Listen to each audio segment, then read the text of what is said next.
Censoring the facts turns our children into idiots. They claim it's for our safety. I'll tell you what it really is. Removing information that empowers all the citizens. The truth doesn't damage points of view that are legitimate. They're trying to change amen to amen and women. How'd we let them make praying a microaggression? All right, welcome, ladies and gentlemen, to Dion's Daily Dose. Today we are featuring Andrew Horning, who is another candidate for United States Senate. And we talked to Andy a couple of years ago when he ran in the past, and like a couple of days ago we had one of the Republican challengers on. So we're going to have Andy on to find out where he stands and what he believes, especially compared to I think we had Rust on last time. As always, we're still reaching out to Jim Banks. I'm really hoping that he chooses to come onto the show and, you know, talk to people directly. We'll see what happens, ladies and gentlemen. I will report to you as soon and if we hear from him. But more importantly, remember that you have options on your ballot, whether it's a Democrat, a Republican, a Libertarian, or independents. I am no longer a candidate for any office, so I can actually say what's on my mind without having to, you know, tiptoe and pretend. Some of the rules are very, very particular when it comes to assisting other candidates from other political parties. They can toss you off the ballot. They can do all kinds of stuff, but that's not the case anymore. We can have an actual conversation without me having to tiptoe. So I'm personally very, very happy about that. So without further ado, we have Andy Horning here with us, and he is running for United States Senate. What I'm going to do is I'm going to bring him on to say hi, and then I'm going to actually dip out and make him full screen so that he can introduce himself to you. Here we are. Oh, hey. There we are. Thanks, Andy. Good to see you. I'm gonna pop out and make you full screen so that you have an opportunity to introduce yourself to the people at home. Okay. Well, it's very rare that I get to be full screen or get full consideration in the media in any kind of sense, and that's always been the case. And we libertarians are used to it. But I am Andy Horning. I have recently written the book Relighting the Torch. It's available on Amazon. I've got an audiobook version. I've got print, hardcover and paperback, and Kindle edition. And really, that's my defense of constitutional rule of law. So far, I'm the only candidate who's actually even running for the constitutional office of U.S. Senator for the state of Indiana. And there are specific roles for that nobody else ever talks about. And in fact, if they're part of the two-party system, they really can't. And I'd be happy to get into that at some point. But really, the issue here is the way our government is supposed to work is not at all the way it is working. And a good part of what my book is about is talking about the way constitutional rule of law is supposed to work, how and why we departed that sort of constitutional design, how it actually is written, because I have the whole Constitution and Declaration of Independence in the book, and they're including my annotations, so you can see where I think we messed up and what it actually says. So there's really no doubt. You can read the words yourself and make your mind up about what is actually written, and then my suggestions for how to set this all right. And just as is kind of a what we all know is that our government is corrupt. One thing that I'm grateful to Donald Trump for, not that I like the guy, but I am grateful that his presence in our society and as president really revealed just how messed up our government is, how corrupt, and really, I think he opened the eyes of an awful lot of people. Because we've been so complacent, and now that people are starting to get uncomfortable. It says in the Declaration of Independence that mankind are disposed to suffer while evils are sufferable. Mankind are more disposed to suffer while evils are sufferable. I better get this right. I don't want to do a Biden thing and say never mind, or the thing. Than to right themselves by abolishing the forms to which they are accustomed. In other words, we tend to put up with an awful lot until we're actually suffering. And that suffering has to reach a point that really pushes us into action. And I believe we're finally coming close to a tipping point with all of the things coming down from the WEF, Agenda 2030, the obvious corruption we've seen from both Democrat and Republican parties that we can no longer really ignore. And I think that is is hitting people in the pocketbook now. The purchasing value of the dollar has dropped tremendously. And now with the BRICS nations actually expanded by 6 as of this month, with a new monetary consortium and new trade agreements and moving off the dollar, I think we're going to see that the long-term trend is that the United States has been screwing up for too long, and we're going to have to make some adjustments, either by our own design and with intent and disciplined action, or in slackjaw surprise when it all comes tumbling down around us. So anyway, this is all in my book, and this is going to be sort of the meat of my campaign, talking about things that other people can't, when everybody else is still talking about, abortion and gun rights and things like that. We have bigger, deeper issues than that. We have things far more important than what we've been talking about. And that's what I'm hoping to feature in my campaign. Okay. All right. Phenomenal. So what's the name of the book again? It's called Relighting the Torch. Relighting the Torch. And it's available on Amazon. Yeah. All right. Awesome. The cover art is actually, it shows Lady Liberty and a torch is just smoke coming out. The light is on, the flame is gone. So it's cute. Okay. I will agree with you that, there we go. I think I found it just because I want to, there it is. I want to make sure people get the right one. Let's see here. One thing that we've seen over and over is the. Yeah, that's it. There we go. That's the one. Yeah, there we go. My youngest son rating. Actually. I'm sorry. Yeah, it's good rating. My son actually did the cover art on that. My youngest son. That's cool. I really like that. Yeah, I like that a lot. Okay, let's see here. Let's go back to that. There we go. So what made you decide to run for U.S. Senate? It's a big seat. Yeah, it's a big one. And it's not without some trepidation because, Indiana, it's not the biggest state, but it's not a small state either. And, I'm going to be traveling all over the state. But a couple of things have conspired to make it a little bit more interesting just this year. I am, now retired. I'm retired from my full-time career as of this past year, and working only part-time in a clinical position now.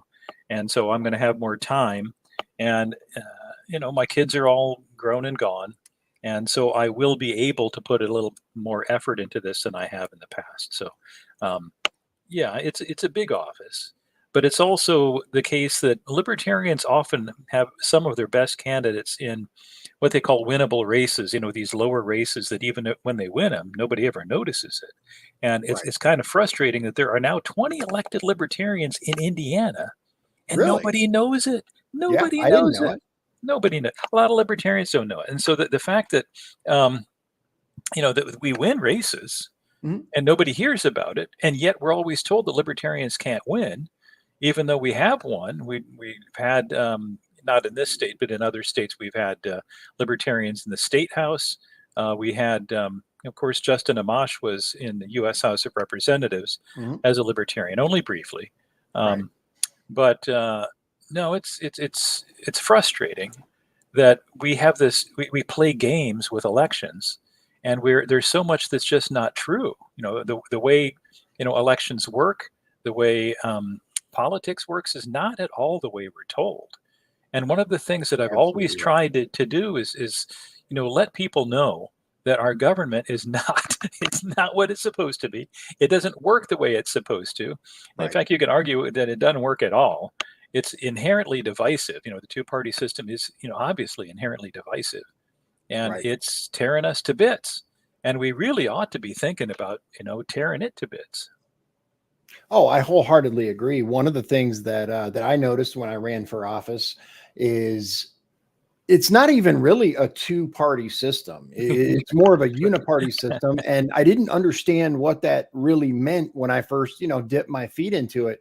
But it's becoming more and more clear. And I wholeheartedly agree with you as far as one of the things that I do like is that Trump exposed that he showed these people are not working for your interests. The swamp, A, is far greater than you think, and B, actively works against the people of the United States. Right.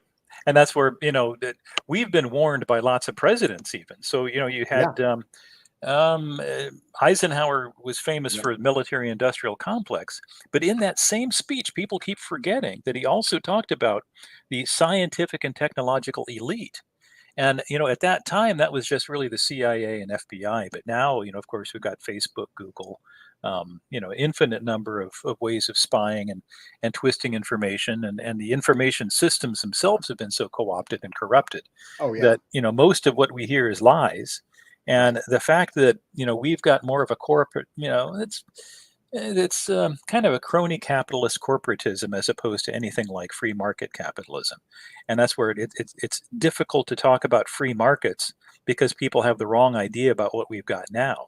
We don't have any free market system. We've got, a corporatized system where corporations are government entities. And this is another thing where even libertarians get this wrong, where they think that that private businesses, Google is a private business. No, it's not. It was largely funded, initially and started with a lot of, NSA, CIA code and money.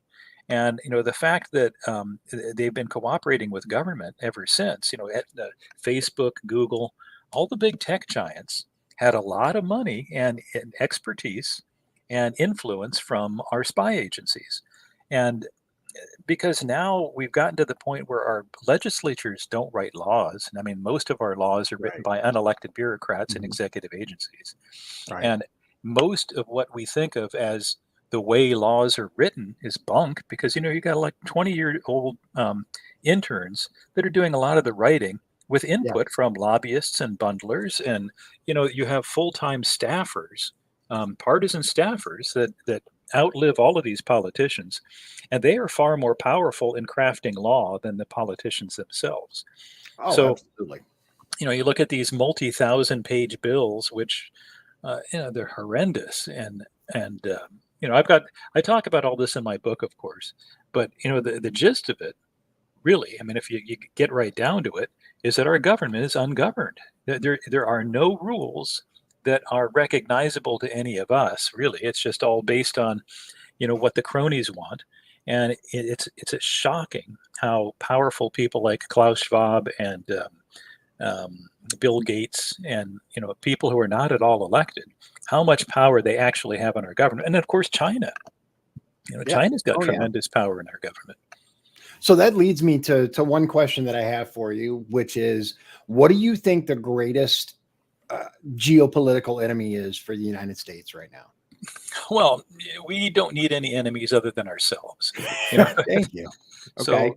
So frankly, I mean, China, as much as they want to be our biggest, enemy, I mean, since 2012, when, Jinping, took the reins of China, more or less, they have been in their, what they call unrestricted warfare mode with us.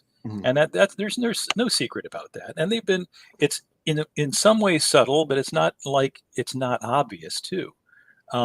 They've been using our own money to buy us off and to infiltrate our government and our universities. And that there are a lot of Chinese people pouring across our southern border right now, and that there are police, actually Chinese police in the United States right now.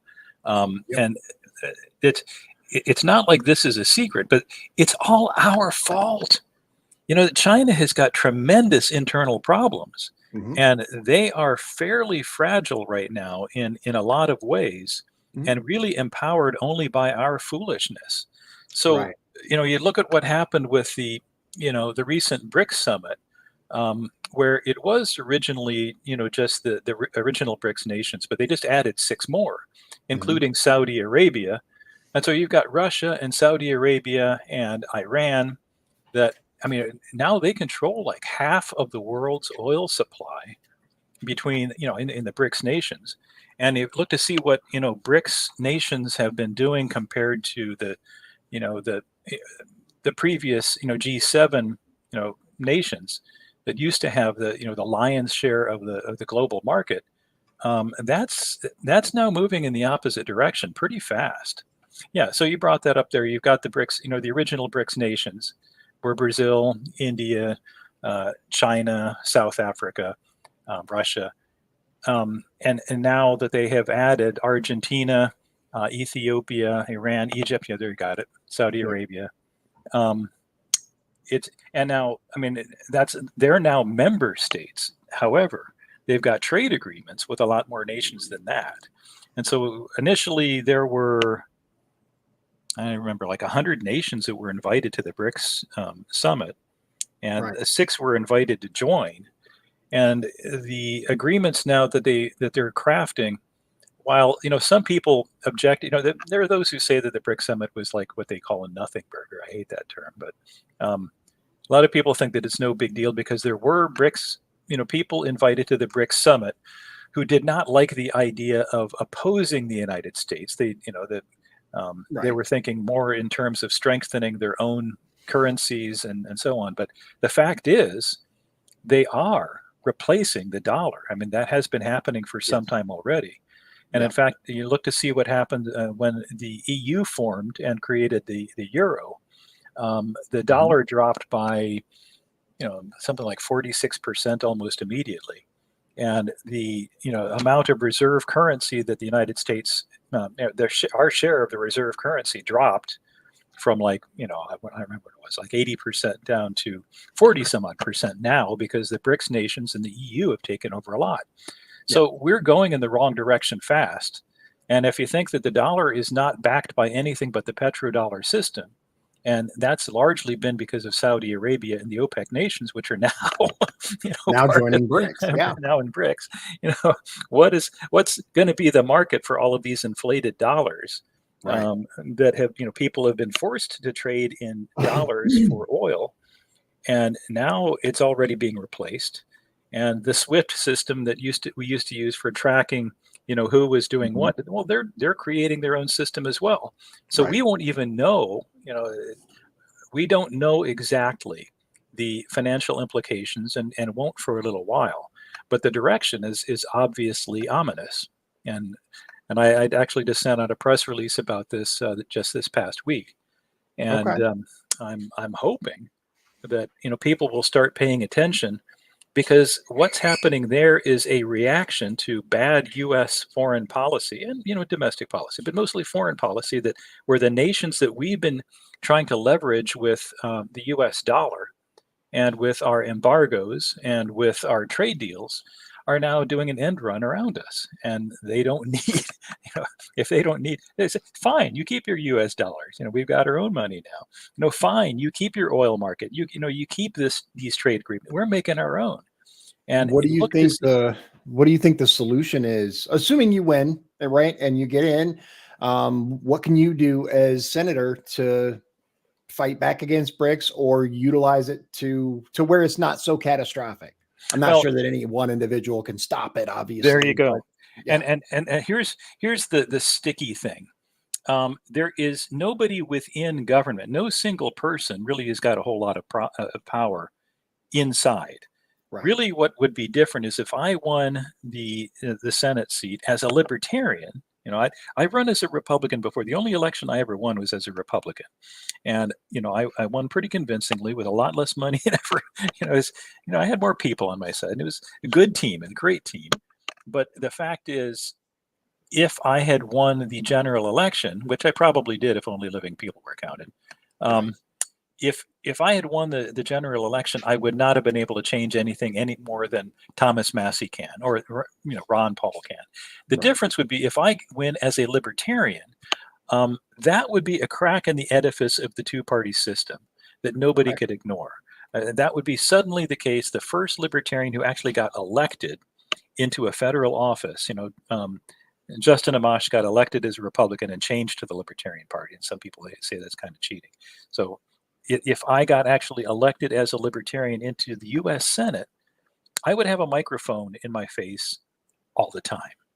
And, it's always been the case that, a Democrat says something, let's find a Republican to say something. Now there is a Libertarian There'd be one Libertarian Right. who would be saying different things than anybody else in that whole chamber. Out of 535 people, I would be able to say things with a straight face that they could not, because I would be talking about the corruption of the whole system that frankly only voters and I hate to put it this way, but we have to start being disobedient. And there are good signs of this Yes. right now in Texas, for instance. Okay, So I'm glad you brought up Texas because I did want to ask you. yeah, There are a limited number, and obviously mostly Republican, but there are a limited number of actual elected officials, sans the governors who signed the 25 governors who signed to go down there. But there are a limited number of elected officials who are actually taking a side at all on what's happening in Texas. If you were elected, what would be your statement? What would you say, and how would you frame that?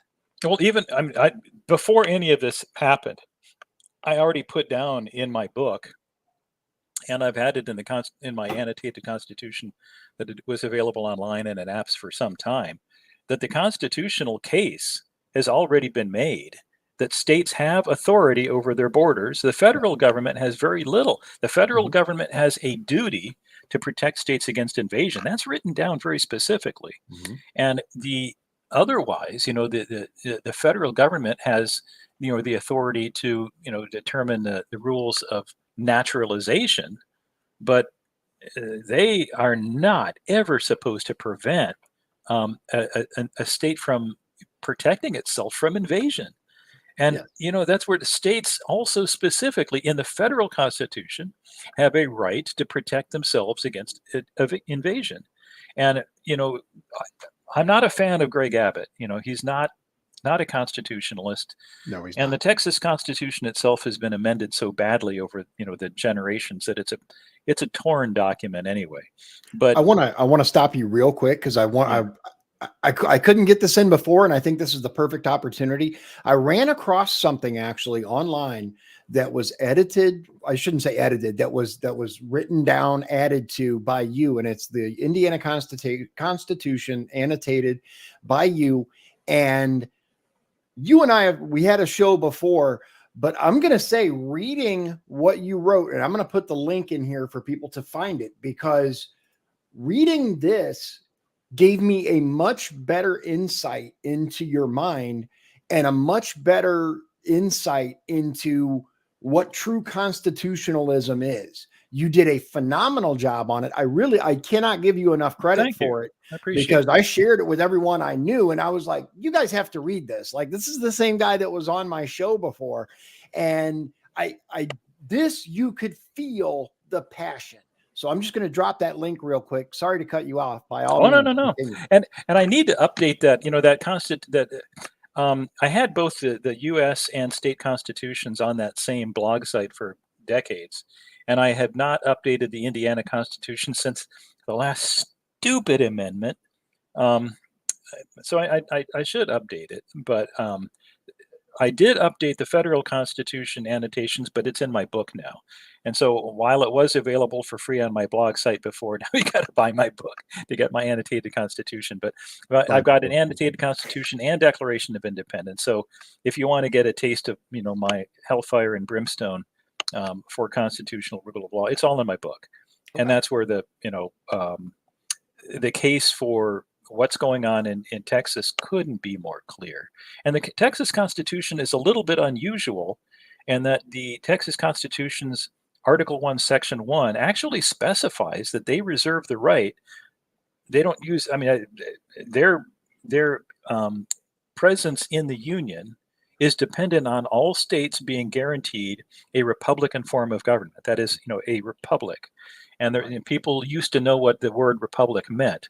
And we do not have a republic anymore, not by the rules that our founders had written or by the understood definition of republic, which I also discuss in my book, just very briefly. But the fact is, Texas has every right to object to the United States and even leave the Union if they wanted to, because it's in their constitution. And our federal government has broken its side of the contract so egregiously that the Texans really have no recourse other than to defy the federal government and protect their border themselves. That's what they have to do. And to his credit, like I said, I'm not a fan of the guy, but Governor Abbott did write letters, to our federal officials several times saying, guys, come on, we need some help here, do your side of the bargain. And it's kind of like what the Declaration of Independence said, where, Jefferson wrote that, well, and, the people who helped him craft that basically made a very polite case, where we've been asking you guys, to keep your side of the bargain, give us our rights as English citizens, and you've been failing us. And so, in that Declaration of Independence, they list their grievances. There are, I don't remember how many, like 27 points. Taxation was only one. Right. And there's only taxation without our consent was the only disagreement. Most of it was that the British government, the king, was not honoring his side of the contract. Our federal government has been trampling all over the Constitution for generations. Mhm. And I'm glad to see that it's now, making, there is a constitutional case being made for the first time in a long time on any subject at all. Right. Mostly, we let the Supreme Court decide, well, this is Constitution, that's not Constitution. And that's not how it's supposed to work at all. No, And in fact, we voters are ultimately the most responsible.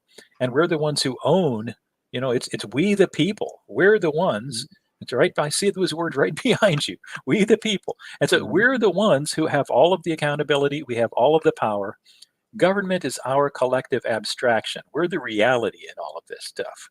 And if we don't take, action and start defying, unjust laws, how many people, whether you're talking about Martin Luther King or Thomas Jefferson, how many people through how many generations have said that it's our duty to disobey unjust laws? Right. You're absolutely right. And unfortunately, a lot of people seem to believe, rightly or wrongly, but a lot of people seem to believe that civil disobedience is posting memes or, hanging a flag. Like even this, yeah, great, wonderful. But what are you actively doing to stand up against the federal government? And no one is saying, grab your rifle and go outside and start, doing anything dumb. But at the same time, we have to, as citizens of this country and as someone who wants to, I guess, leave a better country for our children, we have to start doing things that make a difference, that matter. I'm glad you picked up. You mentioned, grabbing your gun and doing something. We've not even tried the peaceful means that we were given by our founders. And so the whole point of elections is peaceful revolution. That is the whole point.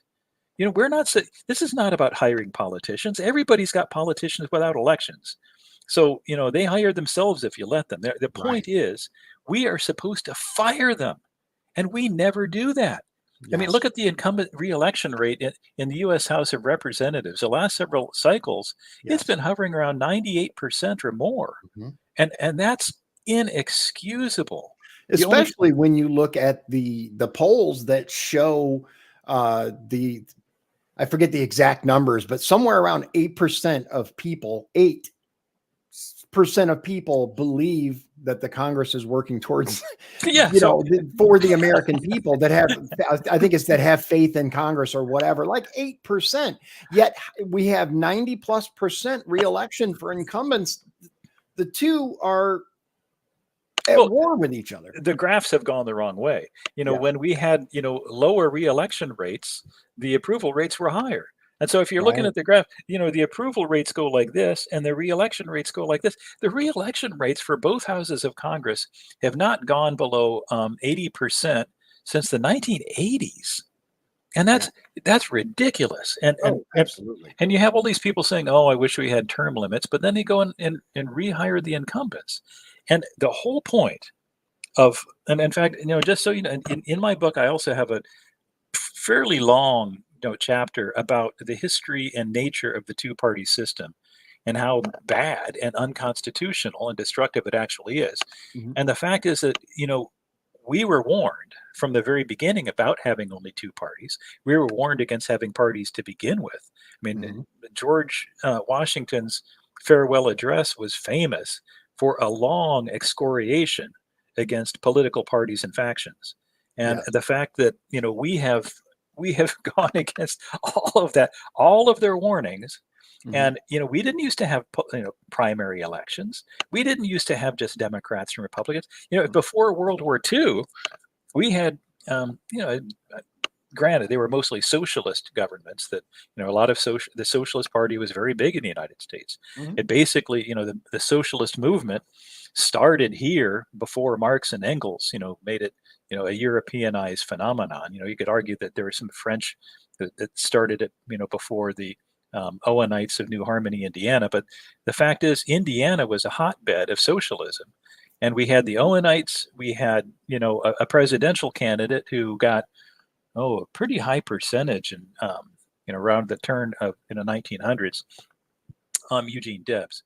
And you think about how, how powerful many parties were. And we had Know Nothings and Whigs and, Bull Moose Party. We had lots of different parties. And a lot of them, had high offices. And we even still have independents in Senate. We've had, third parties winning governor's races and not too distant past, but it's gotten worse and worse and worse. And so really what we think of as the two-party system is fairly recent, and it's a deception, and it's unconstitutional, and it's destructive, and it's inherently divisive. And we have the power with, our finger. We can end it in a single day if we wanted to. And that's what, if you're thinking about what our founders gave us, a lot of it seems abstract to people. And I will grant that, even as with, my aforementioned passion for the Constitution, I get that a lot of people don't care. And they're probably not going to read my book, and they're not going to be infected with my, opinions on the Constitution. But they should at least understand one thing. We are accountable for what happens in this country. And we have the power to make whatever we want happen, because, all government, whether it's by the direct votes, or by the, the saying used to be all government is by the consent of the governed. It might not be our consent, but it's at least by our participation. And if we don't, tacitly agree with it, we still vote for it and then complain about it. And there is, the one thing our founders gave us that's in it, you can't argue otherwise. They gave us no excuse. So the fact is, Constitution or not, we've turned against the Constitution. We have turned against, their foundational principles of, free market economics and all of that stuff. But what we still have is no excuse, because we can still vote it all away. And yes, there is election fraud. My campaign team proved it in 2004. We documented it very extensively, and it was very significant. A lot of people go to jail every election cycle for election fraud. That's been going on forever. LBJ's Box 13 scandal was famous for 200 and some odd people voting in alphabetical order in his first Senate race. So this kind of stuff has been cartoonishly obvious for a long time, and yet we do nothing about it, and we can. One of the things that I'm hoping, and I know the answer, but I can still hope. There was a Gateway Pundit article that came out.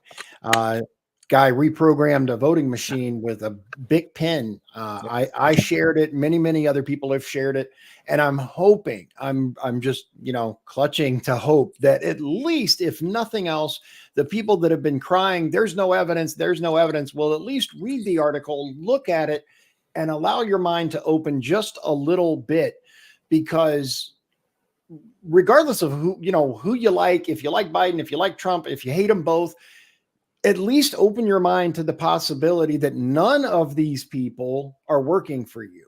Not one of them, from top to bottom, from local to, with a few exceptions. I know of, 2 or 3 people personally that are doing the best they can in the broken system that we have. But understand that there's a reason that we have such a high reelection rate.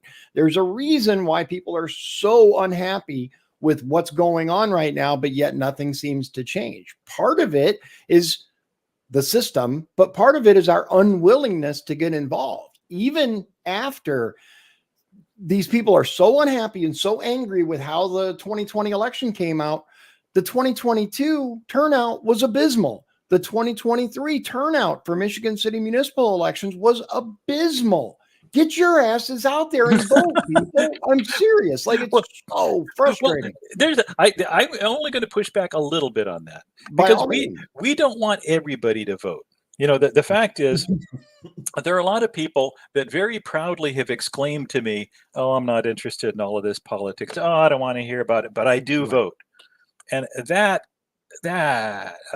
you know, it's like saying, you know, I very proudly drive my car blindfolded because I don't want to see all this trouble out there. And I do agree with you there. One thing that I should say, one caveat is, educated voters, get your asses out there and vote. Learn about the people on your ballot, and you're right to call that. And I should have said that, but you're absolutely right, because so many people, and that goes back to an earlier point you made, which is, if and I'm with you on this, I believe that if there were no parties, that people may choose to learn a little bit more about the people running for office before they cast their vote for them. Yep. And there's more to it than just, you know, what we really haven't even discussed yet is how bad our information systems have twisted this whole scenario, where you know, the fact that it's such stultified information that we get, and such narrow in scope that it's uninteresting and it seems irrelevant to us. Yes. And so, you know, the media have been throwing softball questions to politicians, and always in the you know, direction of bigger government. And, you know, how much bigger do you think government should get? You know, how much more should government should spend? And it's always like, you know, we need more money for education, we need more money for national defense. Nobody ever asks the really tough questions about, you know, how this is leading to collapse, and how we're already very badly overextended. The value of the dollar has dropped 90 some odd. Well, you look at what's happened since 1913, and you know, the purchasing, you know, value of the dollar, and how the Federal Reserve System, which was a bad idea to begin with, got worse and worse and worse. And now its chief function is to monetize political debt, and, you know, to pay for, you know, what is unconscionably and unpayably stupid. And that's it's where, a slave system. yeah, it's terrible. And the fact that our media doesn't question it, I understand why people think that a lot of what, you know, what politics is about seems irrelevant.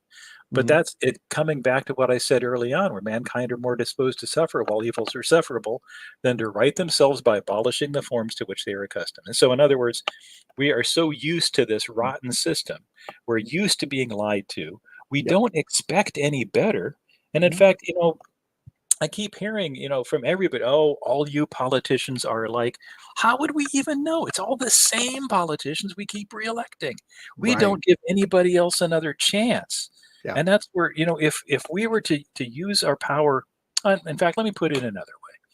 If we knew half as much about our role in politics as we know about, you know, professional basketball players in basketball, then we would have a better government. And we know more about sports than we know about, you know, our rights, our responsibilities as citizens, and, you know, the limitations, more importantly, of government. Because, you know, you can argue that you can have a long and frustrating conversation about what are rights, you know, what are our responsibilities as citizens. Well, what is inarguable is that there should be limitations on government's ability to take our rights, or however we define those things, their ability to take them away. So, you know, government should not be able to, you know, take our stuff, hurt us, or, you know, make us do things that make no sense. And that's what we have to put a lid on. And we can put this in simple terms. And I'm not good at doing that, unfortunately. I've been told many times that I come off as too professorial or something like that. And you know, that's one thing that Donald Rainwater is much better than I am at. You know, he's very relatable, and he brings up simpler issues and articulates them in a simpler way. And I've got to get better at that, because I know what I'm facing. You know, I know that, you know, the biggest problem we have is Oh, I haven't even really been looking at these comments. I probably should have been. Yeah, I was going to say here in just a second we're gonna Yeah, because I dive see it. into the I just comments saw here. Perry Shepard said All right. miseducation is more dangerous than guns, and yeah, that's our Yeah. information is so bad. It's Yeah. Phyllis supports you. She says you got no excuse now. hey, fellas. Chuck Pullen case comes Hey, and Chuck. says something absolutely accurate. Kennedy came in right after Eisenhower and spoke of the shadow government. Yep. Different parties, but it's the exact same thing. Perry, you want to know if we were live? We are. Tim Hey, Dyer says hello. We have to stand up and stand firm in our resolve, which I wholeheartedly agree. Tim says he has a question for when the time comes. He says, you know him well. So Yep, go I ahead sure and do. drop it in, Tim. But I think if I remember seeing, you kind of got to it. But Perry says, but when people disobey, other people say, well, you broke the law. This is a good question. It always comes down to which law, because most of our laws today are contradictory to other laws. And if they're contradictory to the Constitution, well, they're not laws. They are null and void. And, as Jefferson said, nullification is the proper remedy. We're supposed to be nullifying things. And in fact, our government does nullify stuff all the time. It's just that they nullify the Constitution, they nullify common sense, they nullify mathematics. Right. So, we really ought to be, looking at what and the problem is we don't know our own laws. If we knew what was ours by law already, which is the chief role of the goal of my book really is so that people would, well, actually this is, I'm making another sidetrack here, but in Hammurabi's code, people know the Hammurabi's code. They made these big 8-foot tall stone stelae and they put them at the entrances to the city. And there are 282 laws, just 282. But the description of this was, see my laws so that you may know your case and be comforted. And the idea is that if you know the laws, even if you don't like all of them, you know how to approach things. That, okay, this is how it works. Right. If we could know what the laws are, then businesses could plan for the future. They could say, well, if this is going to stay the law, great. I'm going to be able to build a business around this. If citizens say, okay, if this is the law, then I can own my home. I can leave this to my kids. I can build on my family's wealth. Yeah. If we can know the rules, but our rules keep changing. Yes. Even though the Constitution, although it's been amended, the Constitution is still way better than what we're doing. And yet people don't know it. And until it's much simpler than we've been told it is. It's much simpler. Oh, yeah. And I tried to lay it out as well as I can. But anyway. Well, one of the things that I think is really, really important that I actually wasn't aware of until I read your dissertation almost, your annotations regarding the Indiana Constitution. And that is that when modified, it doesn't stay like the US Constitution. When we add amendments, it stays intact and the amendments are added on. And then you can look at how it used to be versus how it is. The Indiana Constitution has been modified in its original form so that it no longer resembles anything like the original document that existed before. And I read that and I'm like, wait a minute. And I actually looked into it, did a little research. I urge everyone, if you live in Indiana, look into this. The man makes some brilliant points into this. And it's terrifying because when you truly understand the level of deception involved and the level of change that has been enacted to our Constitution here in Indiana, it's pretty disgusting. Yeah. Well, and one of the things that, in doing the research when I originally did those annotations and looking at, old iterations of the 1851 Constitution, and you find out that it used to have nullification as a remedy written into the Constitution, and they took that out. They took it out. There were a lot of changes. I was fascinated by all of the different changes that were involved there. Tim Dyer says peaceful and reasonable means. Perry Shepard has a different idea. One hand on the gun, one hand extending the olive branch, which is not wrong at all. Tim Dyer's, that's where his question would go, was no political parties. Perry Shepard makes an excellent point, and that is Klaus Schwab says libertarianism is the enemy, not enema, enemy of global domination, although not that much different. So we know the direction to take. And I agree with that. I think that brings up a great point, and that is Javier Milei, I think I said Milei from Argentina. He's self-proclaimed libertarian, and he won the highest office in the land in Argentina, marched into the WEF and told them exactly, in a very, very intelligent way, I may add. He did not call them out directly per se, but everyone watching and that heard the speech knew exactly what he was saying and exactly who he was referring to. He did it in such a way that they didn't yank him off the stage. Very polite, very yes, absolutely. So and he won. But see, that's a good example of that, disposed to suffer while evils are sufferable thing. Argentina has gone. I mean, they were the fifth biggest economy in the world at one point. They turned hard towards socialism and they went down the tubes. And people have been genuinely suffering. Their inflation rate makes ours look ridiculous, and so they had good reason to be examining themselves. And I'm glad he won. And he's been doing a great job as far as I can tell so far. So here's the thing, and people like to throw out various, look at where he went and look who he was involved with, and all Wall of these Street things. Guys, but none of these people are perfect. No one. Like even the MAGA, hardcore. I used to have a Trump standee behind me because I voted for Trump. I like Trump. He's not perfect. He screwed up some very, very important things. He's a man. He's fallible, just like everyone is. So when you look at Javier Milei, is he a deep state plant? Is he this? Is he that? Maybe all of that's true, but I'll tell you, he's a damn sight better than the other options they had on the ballot. Well, I'm seeing good signs now, and I think what's going on in Texas, what happened in Argentina, and what even is happening within the WEF is kind of showing that people are starting to resist, and that's what we need. Yeah, absolutely. Perry says miseducation is more dangerous than guns.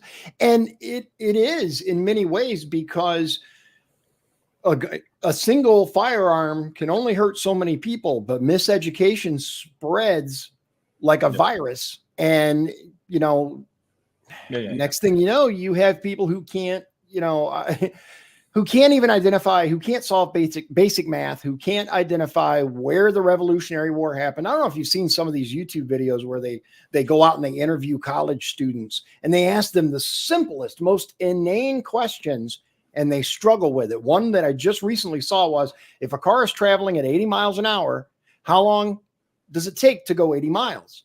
And these two girls argued back and forth that it would take, the answer they ended up coming up with was like an hour and 45 minutes, because it takes time to get to 80 miles an hour. I kid you not.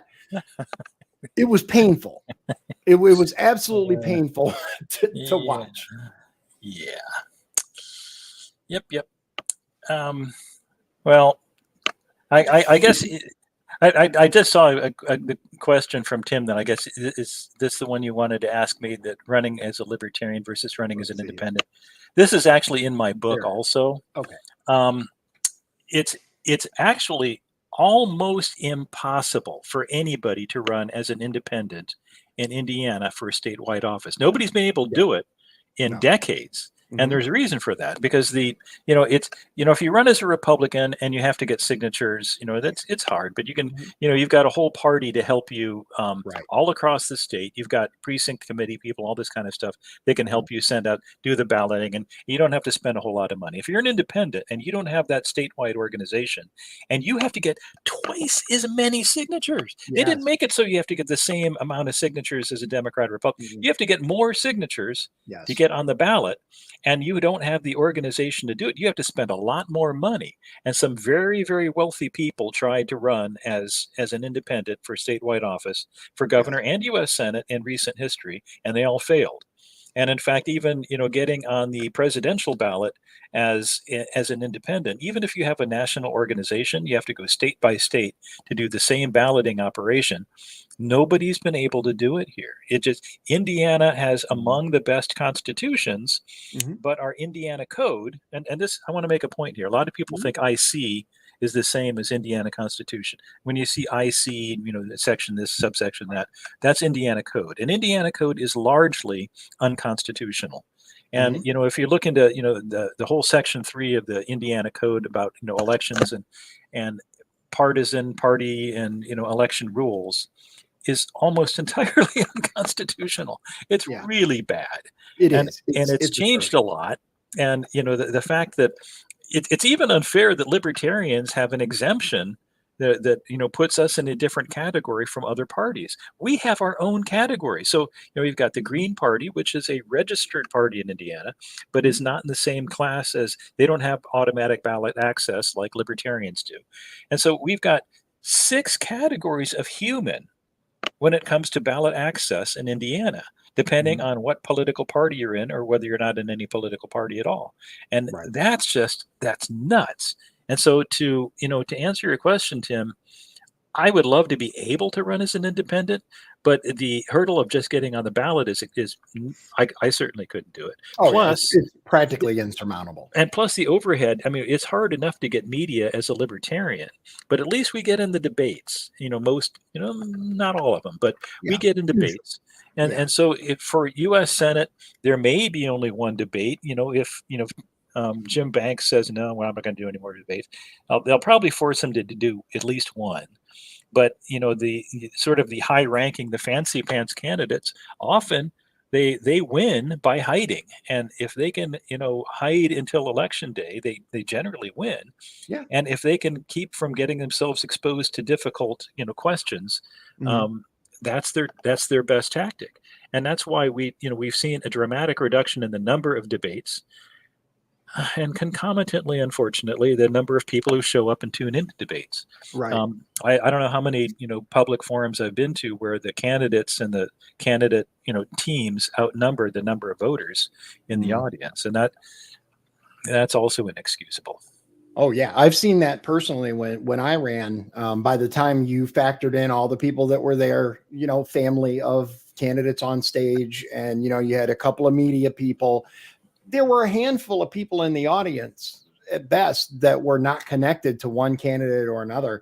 And it's truly sad, because I think debates and forums are the best opportunity to get to know this candidate and what this candidate really is about. Not something in the newspaper where they can carefully choose their words, but a direct interaction. Obviously, meet and greets are, a better option, but a forum where they actually address some of the stuff that, and you said it before, they're treated with kid gloves. There's never any really truly epic questions asked at these things, but it's something. It's better than nothing. And at least they have like a hangout time afterwards, where if you're there, you can ask questions. Oh, here's a good question. That's it.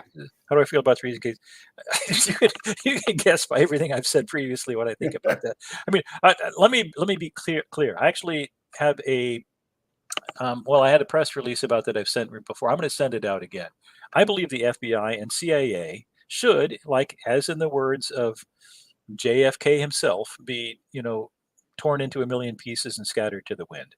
I think in that speech that we already talked about, where he was talking about secret societies, he mentioned the danger of secrecy, and what do you get out of secrecy that isn't that doesn't make it worse.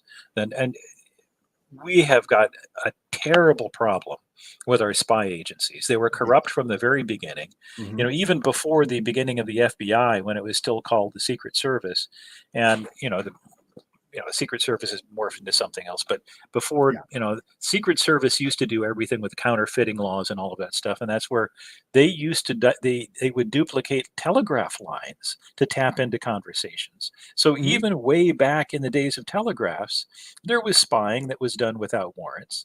And anytime you've got secrecy, anytime you've got a veil of separation between the people paying for things and the people using the money, And when you put secrecy in that, there's going to be an abuse of power, and that Yeah, abuse of power is going to grow. And absolutely. yeah, Perry, thank you for the putting that in. For you opposed to around, yeah, a monolithic and ruthless enemy, but in that case, to be fair, what JFK was talking about was more complicated than just the CIA and FBI, because frankly, JFK wanted to keep some things secret too, Yeah. and part of this speech was intended to kind of deflect the criticisms that were being leveled against him for what he was keeping secret, even though he was actually already well known as somebody opposed to the CIA by this time. So, and of course, he got. I mean, that's probably why he got killed. But yeah, so the fact that that JFK is not the first one. Eisenhower was not the first one. We've had lots of presidents warning us about, Yeah. the danger of secrecy. And in fact, it's ancient. Even going way back into, Cicero. It's not like secrets or anything new. It's just that when you've got secret societies, secret oaths, like what JFK referred to, and you've got people doing secret things behind closed doors, Mhm. there will be abuse of power, and it's kind of like, as much as my anarchist friends have a good point about how wonderful that would be if we didn't have any government at all, it Mm. only takes a couple of people to prop up a king. That king can, assemble an army in secret, and then we all have a king. And it's really, it's really something we have to be careful about, to have any secrets at all that are not at least under, what I proposed in, my press release, and I'm going to propose again, is that there are no secrets that are not at least available to our U.S. Congress. That, at least we should have elected representatives who know what's going on, and they have to be accountable for what's going on, and they have to be And accountable for the money, and there can't be any off books funding ever, ever, ever again. and I think that's really, really important that people understand and that we work to change. Um, First of all, by voting people into office that believe the same as we do, and that is that why do we have all of these black programs? And a tiny example of it is the recent UAP, UFO, whatever you want to call it, these hearings that are held and that are being held in Congress, and they're talking about things that these congressmen have no idea about. Yeah. And you always have to wonder, when they bring these things up, whether it's a deflection or whether there actually is stuff going on there or whatever. And it could be all of the above. But Right, but right. the fact is, it's awfully coincidental how many times it's been that something really bad is happening that we know about, and then they say, "Oh, look, here's another shiny thing," and we tend to be like Exactly. raccoons, and we collect Oh our yeah. little bits of aluminum foil and bottle caps, and we miss the big picture that our Yeah. government is lying to us and taking stuff from us and hurting us. Oh yeah. Yeah, I mean, that's a great point. And I think there's a whole lot of look over here, not over here going on at all aspects, but especially right now, there is so much going on. We just had the Epstein documents and everything else Oh, that's happening, and we have all of these quote distractions going on. I not to change the subject, but I do want to make people aware. For those of you who may not know, I want to show you guys. It's estimated in the 2018 midterm elections, winning a Senate seat typically cost $15.7 million. Now, yep. do you think that's accidental? Let's be honest, that's for a reason. And it is so that regular people are, there's no way in hell any regular person can raise $15 million. Well, let me address that. This is a big problem that it's our fault. It's all our fault. And I don't know how many times I've heard people telling me, "Oh, that the influence of money in politics is terrible. Oh, that's so corrupt, and these people giving money, and I know that Mhm. it makes bad policy." But Andy, you don't raise enough money. I can't vote for you because you don't have 15.7 million. And no, Bingo. you can't Yeah. have it both ways. You Mhm. can't do that. If you're gonna vote for somebody because of the amount of money they have, and you don't care where it comes from, then you're screwing up. You're the Right. problem. And Right. so when it comes to things like, yard signs are a good example of this. I hate yard signs. I hate more than I hate yard signs, though, is I hate that they work. The fact that you actually have to get yard signs, and that something in our brains, as voters, requires it. Oh gosh, I read it in a bumper sticker. That's significant. I learned a lot from this yard sign. No, that's not how we should be doing any of this stuff. And you think about how we hire any other job in the world. We would not hire janitors the way we hire politicians. You're absolutely right. You're absolutely right. So moving forward, obviously we collectively have made a lot of mistakes in the past and allowed some things to get absolutely rampant. How do we fix it moving forward? What are the steps that we each individually should be implementing to ensure that we take back our government? Well, that's the whole last chapter of my book. But essentially, buy the book. Buy the book and all our problems are solved. No, it still requires that we do things. And that's where, unfortunately, it comes down to us in everything. And so even though I do make proposals of law and, in changes and proposals and resolutions, that's in the book. I got that in there. But the one thing that I've been criticized in my book about is, Andy, that you're still not really solving the problem because, you're saying that we have to do something different and we can't do something different. Yes, you have to do something different. Mm-hmm. There is no getting around the fact that we have to vote different. First, we have to try our peaceful means of revolution. We have to have a revolution. All revolutions start up here anyway. So, first, we have to get our heads straight. And that, I think, may be happening. So I agree with you. I think it's in the process of. I think there is a revolution that's taking place. Mm-hmm. It's slow, and I wish it would be happening faster and more decisively. We'll see what happens by 2024 election, but that's where the rubber meets the road. We first have to try our peaceful means of revolution. Second of all, I didn't really make a case for this in the book because I didn't want it, to be too. I was trying to be very pleasant, and I think you'll like my book. Okay. But we have to be, civil disobedience has to be a part of the recipe. We have to start pushing back. And third, we have to start replacing government. And so, one of the things I would most like to do in this campaign is go to Kiwanis and churches and Rotary clubs and start telling them, guys, you've been losing your membership. You've been losing your relevance in society. You guys used to be the ones that built parks. You used to repair roads. The church used to be our Department of Health, Education, and Welfare. If your barn burned down, it was a congregation that built it back up. I would like to go back to these people and say, listen, you're about to be called on because our government's failing us. And, when our government pulls away the safety nets, we've got to be ready to pick up the slack. We've got to start, people who can garden have to garden, people who can hunt have to hunt. We're going to have to start finding alternative means of monetary trade, especially if we go to CBDCs. And, we're going to have to start finding our own means of trade if we want to have anything like liberty and justice. So and this is not even like, this isn't like grabbing your gun and putting on a ghillie suit kind of stuff. This is just, getting more connected to your local culture and, making your local society more relevant in your daily life. And that is, when you see what typically happens when nations go bad, it's not the M16 that's going to be relevant. It's going to be your neighbors, yes. And you've got to be you've got to be able to cooperate with your local community. I live in a rural area.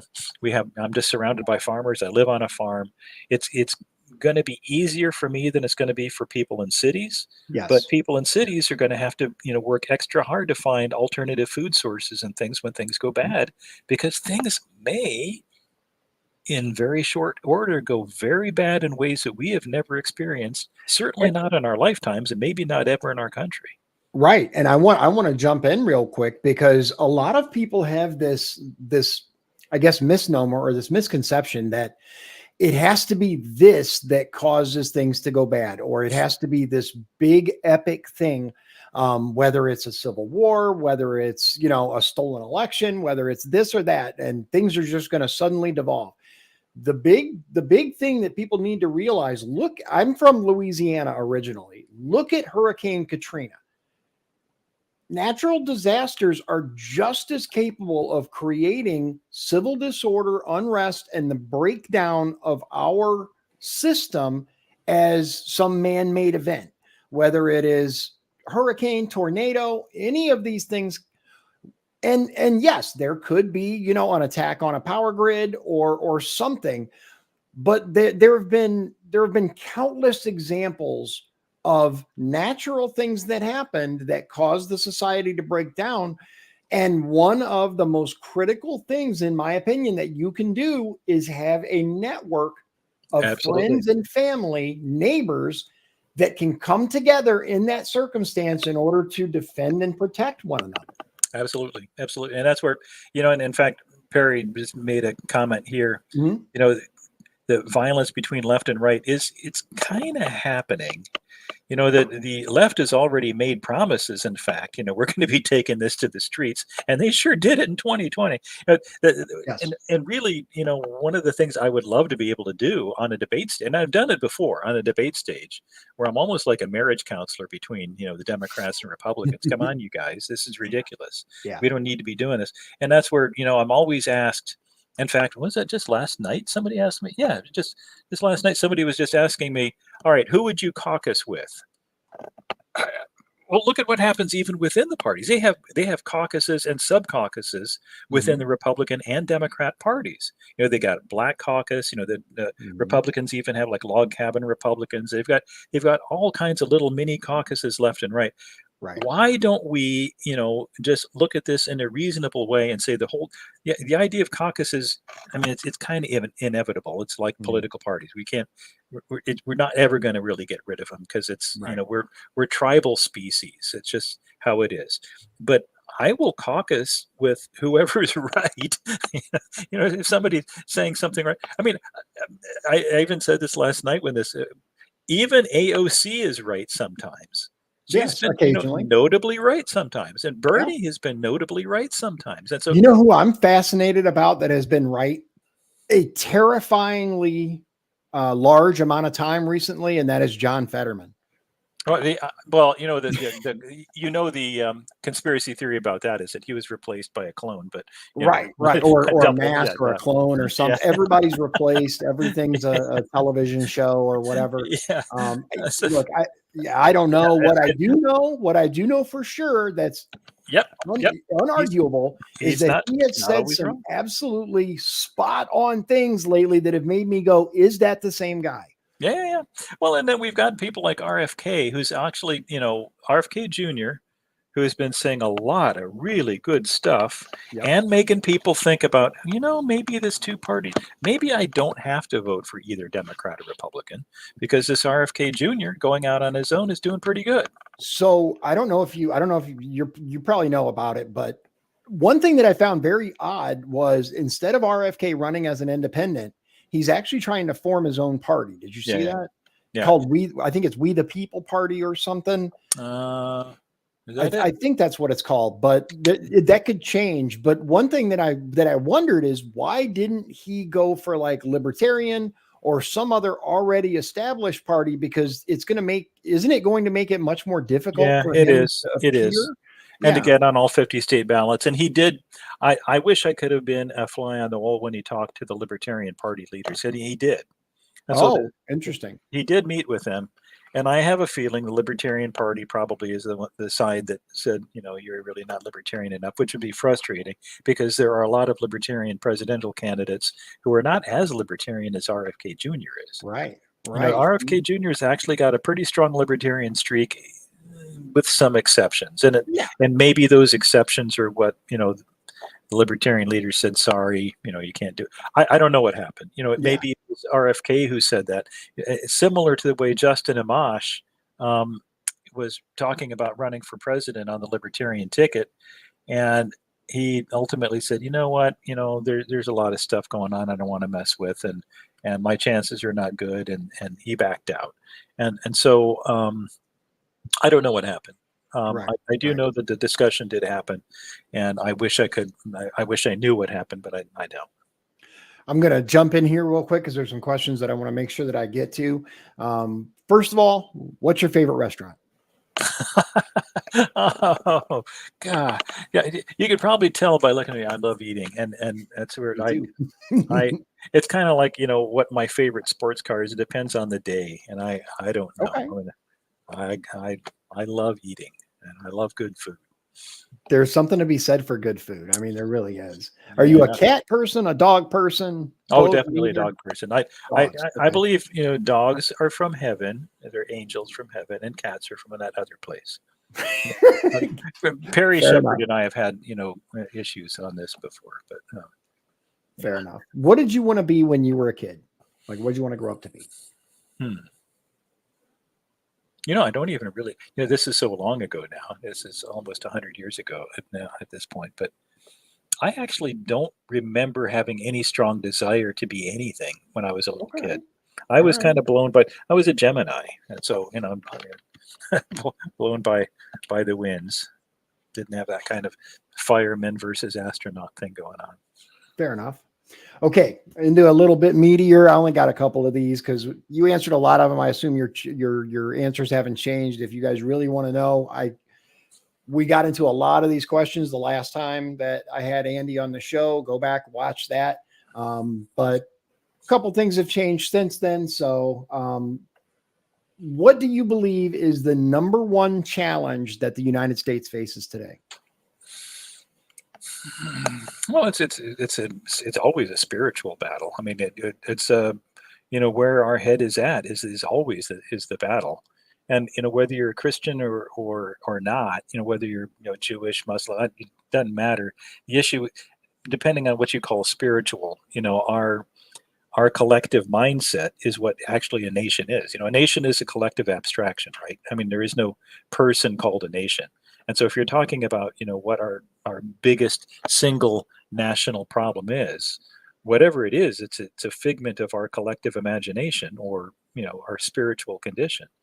From my perspective, it's, I would put it in terms of spiritual, but I think an awful lot of people would at least understand it as being a, sort of a cultural phenomenon that, we have these waves of thinking that change rapidly, like the transgender movement right now, things like that would have been unconscionable even, 20 years ago to the degree that we see it today.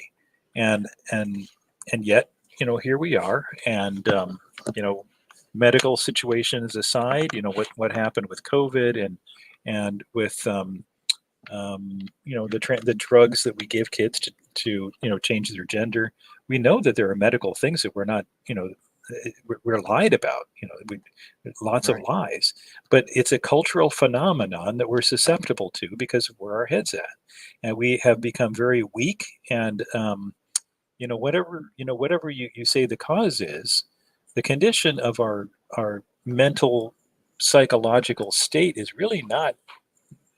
I mean, it's unquestionably the big problem. That it's because it's represented in our votes.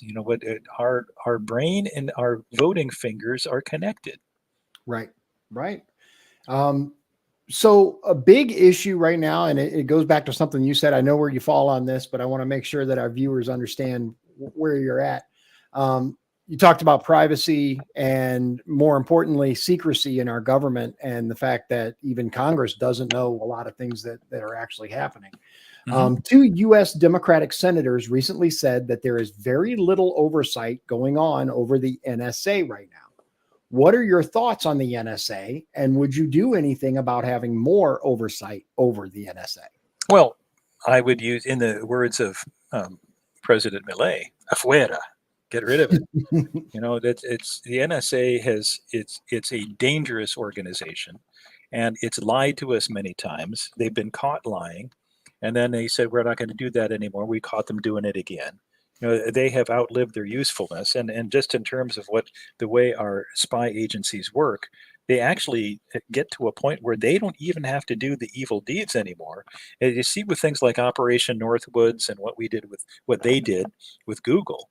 they Mhm. corporatize their evil deeds. They farm it out, and they have other Right. people make money off of doing bad things to us. Mhm. So it's CIA, FBI, NSA. I mean, NSA, CIA are basically the same thing. They've got to go. They've got to go. Is Snowden a hero or a villain? Hero, What about Julian Assange? hero. Okay. All I mean, right. I don't. I mean, hero is a strong word. It I is a mean, strong word, they but I would say that not a terrorist. yeah. I mean, I would say Snowden was more hero. He took, he was more inside, took great risks. And Assange, I don't think he believed he was in as much danger as Snowden knew he was. Um, Right. and so I think, I would say that Snowden was more hero, and Assange is a good guy who got, unfairly treated. Bordering on hero, but Fair. yeah. Perry has a question, and that is how you feel about hemp legalization, criminalization versus deregulation / no taxation. Well, I will go stronger than just hemp. I would say that since the 21st Amendment, the 18th Amendment arguably gave our government the authority to ban the manufacture, sale, and distribution of intoxicating liquors, not the Mhm. consumption or the purchase of intoxicating liquors. It was only the manufacture, sale, and distribution. The 21st Amendment eliminated that authority. They knew that they had to amend the Constitution to grant the government the right to ban anything at all in terms of, manufacture, sale, or distribution. And in a republic, if we're talking about the difference between, equity and law, you can't tell people they can't buy or consume things in an actual republic according to the original definition of those things. Right. So once the 21st Amendment came along, it became unconstitutional for our government to ban the manufacture, sale, distribution, consumption, or purchase of anything. And so, you think about all of the thousands of pages of regulation Mhm. on the sale of chicken or cabbage or any of this stuff. That's Mhm. all unconstitutional. Or a constitution would have to be. You can argue all you want. Okay, and I'll even say, okay, if you believe that marijuana has got negative things in it, sure, it's got great medicinal properties. Hemp is magical for all kinds of stuff. You could use it for Yes. building materials, for food, medicine. It's Yep. great stuff. But let's just say you think it's terrible. Okay, you have to go through a process to amend the Constitution to outlaw it. And we haven't done that. And if you do the process, then it's going to open up the discussion to a wider audience than just the people who initially said, "Oh, I don't want that." It took a lot to amend the Constitution to Oh yeah. to prohibit the sale, the manufacture, sale, and distribution of intoxicating liquors. Mhm. It would be harder to do that with hemp now. And I live on a little farm that I'd love to be able to grow hemp in my hayfield, but the regulations, even though technically you can grow hemp in Indiana, the Mhm. regulations make it impractical for me anyway. Right.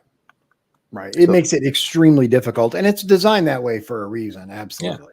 So I mean, so to answer the question very specifically, it's unconstitutional to do anything other than to completely decriminalize it. I mean, So one of the things that I wanted to touch on for the viewers is when we were talking about the 3-letter agencies and there shouldn't be allowed to create the rules and regulations that they do. One of the big things coming down the pipeline is the Chevron with the Supreme Court and the potential that this is going to snowball into essentially deregulation or elimination of many of the 3-letter agencies, fingers crossed. But how would you help, if elected, to finalize that process and ensure that all these 3-letter agencies go bye-bye where they should be? Well, actually, that is one of the resolutions that I have in the end of my book, and I actually have had that on my blog site forever. Also, it's just the fact is, between the Ninth and 10th Amendments, it's very clear that that not only do we have all rights that are not specifically taken away. That's the Ninth Amendment, Mhm. in writing, but the 10th Amendment is very clear in saying that the federal government has no power that's not specifically granted to it in writing. And so, using the Ninth and 10th Amendments as actionable law, my resolution says, in short, we've got to get rid of everything that's not constitutional. And yes, it would take some time. And so I proposed, putting together a little commission, like they have a lot of these little study commissions to put a timetable, and with it's got to be within 10 years that we get this done. But, understanding there are a lot of things that are, that we depend on, we've come to depend on, that are unconstitutional, and it would take some time to dissect ourselves away from it and keep our promises. So, I don't think that we should pull the rug out from under people just immediately. We have to find ways to find free market solutions and cultural solutions to things that the government has taken over.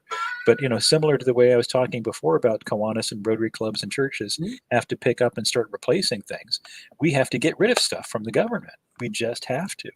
And so my guidebook would be the Constitution. And most things that our government does is unconstitutional.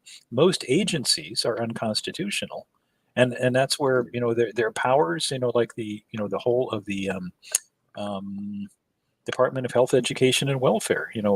Eisenhower had when he created it, he had reservations about it, and he had some regrets after he did it. And that has been a tremendously expensive, monstrously expensive agency. Look at what the size of Medicare and Social Security. What a huge percentage of our federal outlay that is, and what a bad administration. It's a horrible deal for everybody. Oh, yeah. And as a retired guy, I'm very sympathetic to people who are dependent on it, but we've got to do something different. So let me ask you, because this actually leads into a lot of people's main hang up, I guess, as far as voting Libertarian, right? The big thing, roads, right? But one of the things that people have said to me is, well, one of the things that worries me is if we do go Libertarian, we're going to see agencies that many, many people depend on, such as, FSSA, benefits for those that are disabled. My wife actually works in the industry. She's a Medicaid waiver case manager. She takes care of people and gets them services that are intellectually disabled. So what is your outlook on that? And basically, are you in favor of cutting off funding to an administration like that? Or is it more of we need to run it better?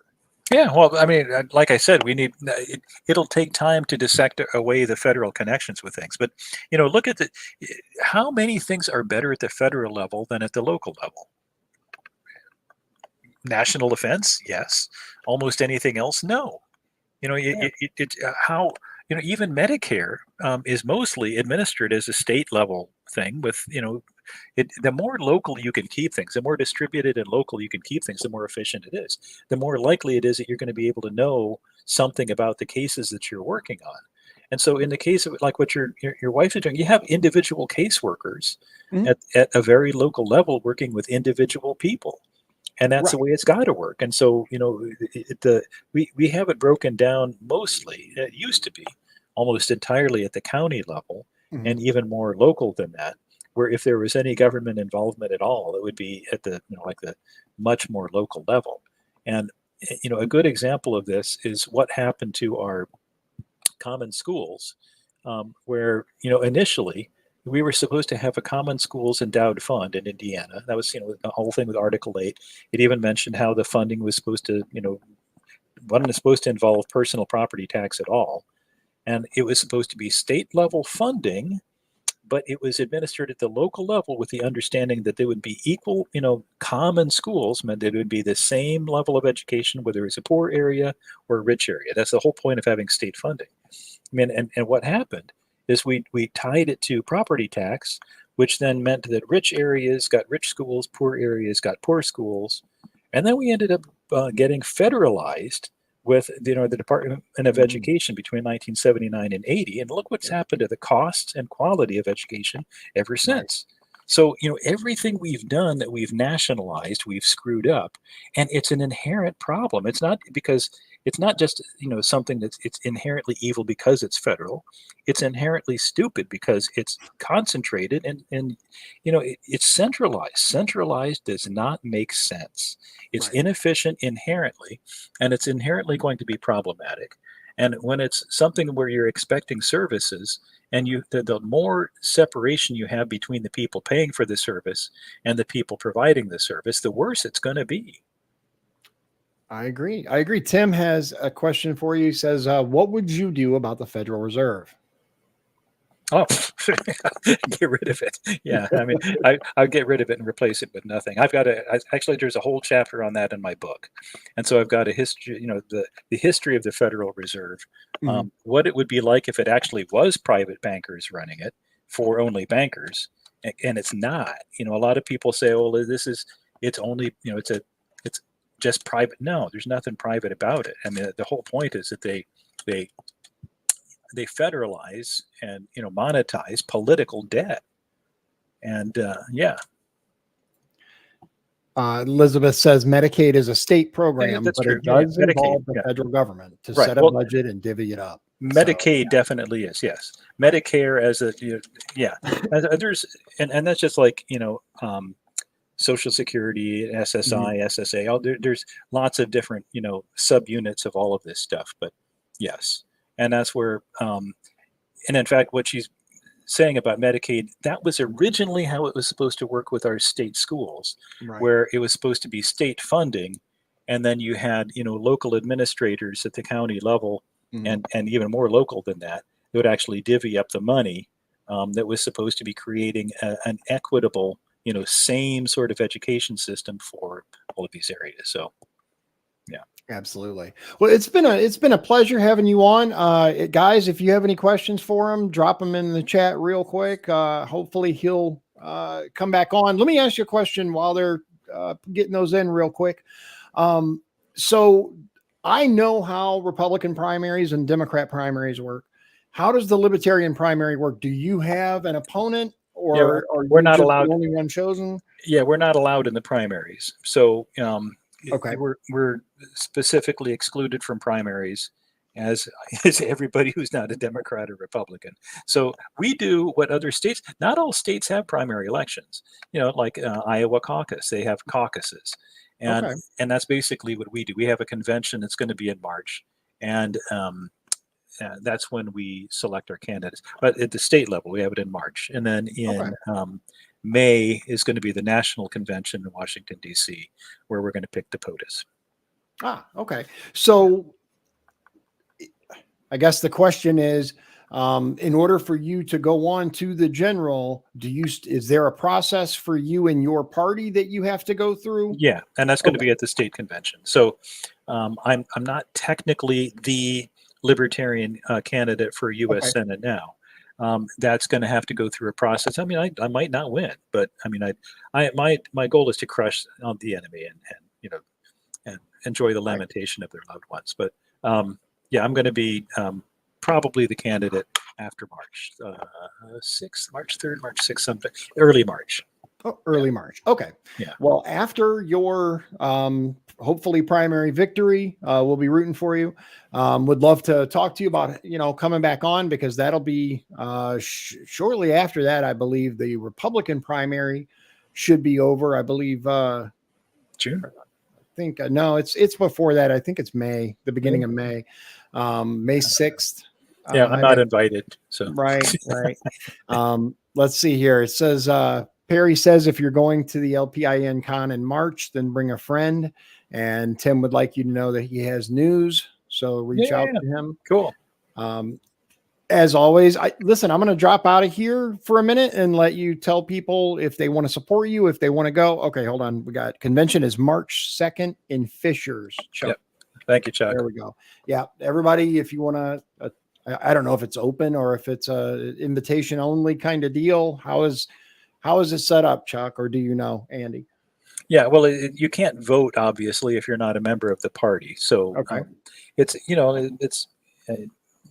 kind of like primaries. You can vote in our primaries if you have to declare you're a Democrat or Republican in the primary, and you have to be a Libertarian to vote in the convention. Makes But sense. we're libertarians. I doubt we bar anybody at the door. Fair enough. It Fair just- enough. I'm going to let you address the crowd such as it is. And listen, people, if you want to support him, I would say the number one thing is buy his book. But seriously, though, if you want to support him, go to horningforsenate.com or look him up on Facebook, The Andy Horning. It is scrolling across the bottom of your screen. I'm going to give him an opportunity to kind of wrap up his case. And there you go. Yeah. Well, I think I've made my case pretty well. I mean, to see if there are anybody has any questions. And Chuck did clarify that anyone is welcome to come to the business meeting. It's just you're not going to be able to vote on candidates and things like that unless you're a member of the party. Let's see, and Perry Shepherd's going to kick in the door. So basically, I would like, I of course. Notwithstanding what I said about, the money in politics being a big problem, I need money. And so if you can donate to horningforsenate.com, I'd be much obliged. If you have questions, you can ask me. I've got, contact information there. And I love it when people ask questions because it's such a rare thing anymore.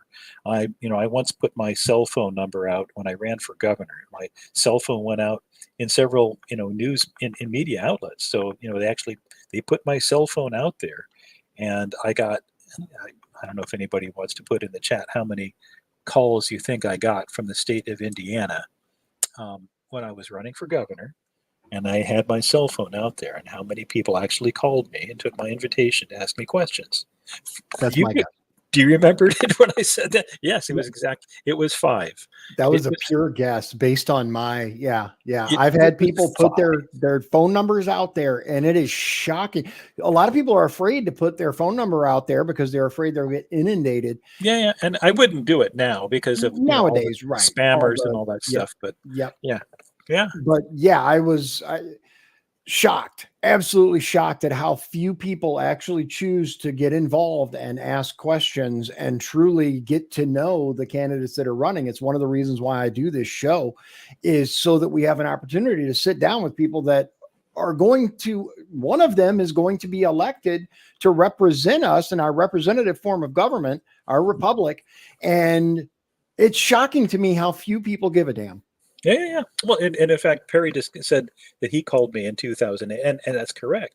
And if I'm remembering correctly, you asked me about marijuana back then as well. It's more memorable when only 5 people call you. So that's it's not like I remember everybody in right, but in all the questions. But yeah, it's shocking how few. We already mentioned how few people show up to public forums. Yeah, that's another thing. If you guys have any influence in any groups that I could talk to, I would love to find groups to talk to, and I would love to find forums for public engagement of any kind. If we can get like a candidate forum at a local church basement or at a a lot of organizations have stopped having forums that used to. So like the League of Women's Voters, Larry Bouchon threatened to sue the League of Women's Voters in Southern Indiana, and they ended up stopping. They just don't hold them anymore. And it's very sad that candidates have influence on whether they're going to be job interviews or not. And it's kind of like, how many candidates for any other job could say, you know what, I'm not going to do this resume and interview thing. I think you just need to hire me. Right. And who could get away with that? And yet that's exactly what's happening these days. Yeah. And a lot of people have a misconception about, I guess, getting to know the candidate and exactly how this is, how it works. It's literally a job interview. These people are trying to show you why they should be selected to represent you. You should absolutely ask all the questions that you have on your mind. And it is shocking and abysmal that so many of these people are able to just not get questioned and not be scrutinized whatsoever.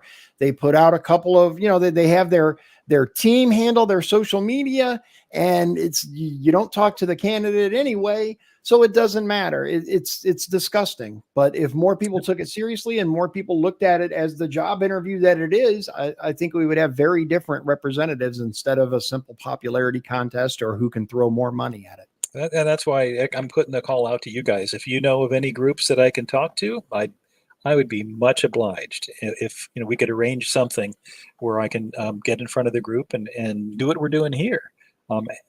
Talk a little, answer questions. I want to hear from you guys as much as you want to hear from me.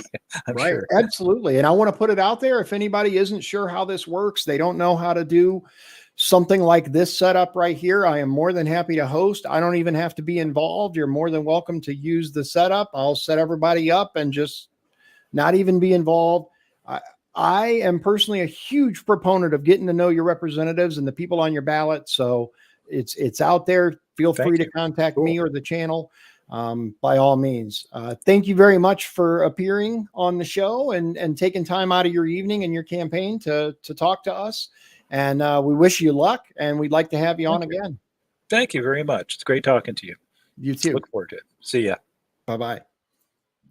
All right, ladies and gentlemen, that is Andy Horning. He is running for United States Senate. He is running as a Libertarian, and you can learn more about him as it shows on the bottom of the page, horningforsenate.com, or on Facebook, The Andy Horning. Look him up. What have you got to lose? I will say this, regardless of anything and everything that you may believe in politically, these people, 99.999 ad infinitum % of these people do not work for us. They do not work for you. They do not work for me. They care about themselves. As you can see, based on the financial disclosures of these people, they make far more money in office than they ever did out of office. There's a reason for that. And it's time to change.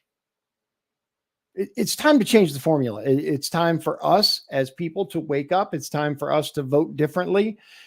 Look, I'm a Republican. I'm a registered Republican, but I believe in voting for the best candidate, the best person, regardless of their political party. I have not voted for, I have not pulled an R ballot, I think, ever since I started voting, because I vote for the individual.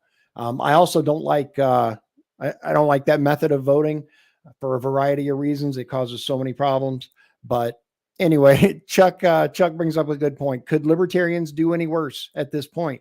Look, the Libertarian Party has, I mean, there have been some people that have run for office under the Libertarian name that you look at and you're like, yeah, no. At the same time, there have been people run under Democrat or Republican that are shockingly frightening. Not all of them, thankfully, have won. Some have, but there have been some truly, truly frightening candidates from every single political party out there. So judging someone based on a political party or them belonging to a certain group it's un-American. It simply is. And I think all of us need to do a lot more research into the people that we elect to represent us. So, ladies and gentlemen, I urge you to look through my channel, look at some of the videos that I've done, look at the candidates that I've interviewed, because that's my goal, is to make you a more educated voter. That's all I can ask, because an educated voter is an intelligent voter. That's just my opinion. Do with it what you will. If you or anyone you know is running for office, wants to run for office, or even just wants to get involved, then I would hope that you would reach out to us. I'm looking for my banner. Is that the one? No. Anyway, email me, talk@dionbergeron.com. That is talk@dionbergeron.com. I hope that you'll do so. And even if you're not coming on, if you're not running for office, or you're just somebody who gives a damn, reach out. I'd love to have you on the show. We'll have a great conversation. We'll have people in the chat, and Perry said, and I agree with Perry, it's time to chop a new path through the wilderness wholeheartedly. And with that, I hope that you have a wonderful evening. Look, for those of you who may have wanted to watch this on Rumble, I wasn't able to get the stream going in time, but I am going to upload it. So watch it on Rumble in a little bit once I get done. So as always, God bless you. God bless Indiana, and God bless the United States.